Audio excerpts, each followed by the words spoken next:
Sarah had always been adventurous, but this hike was pushing her limits.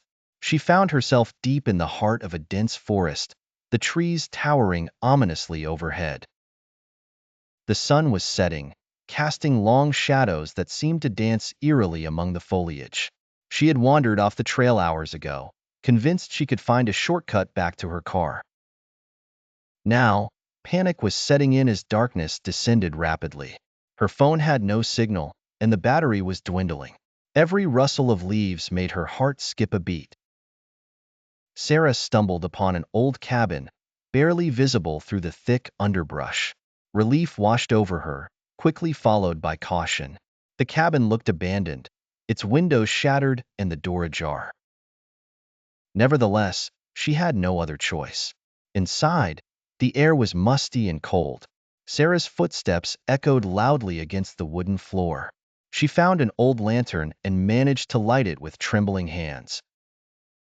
As she explored further, she noticed strange markings on the walls, symbols she couldn't decipher, carved with precision.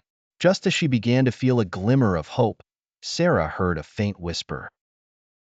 It was indistinct at first, like the wind through the trees, but then it grew clearer, forming words in a language she couldn't understand. Fear gripped her throat as she realized she was not alone. She turned around slowly, the lantern casting flickering shadows. A figure stood in the doorway, silhouetted against the darkness. It was a woman, her eyes gleaming with an unnatural intensity. Sarah's voice caught in her throat as she stumbled backward. The woman stepped closer, her movements fluid yet somehow disjointed. Sarah tried to scream, but no sound came out.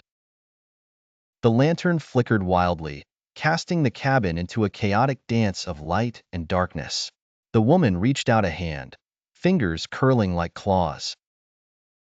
In that moment, Sarah knew she had trespassed into something beyond her understanding.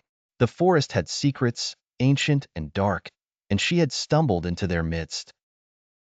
With a final surge of adrenaline, she turned and ran, crashing through the underbrush with the woman's haunting laughter echoing behind her.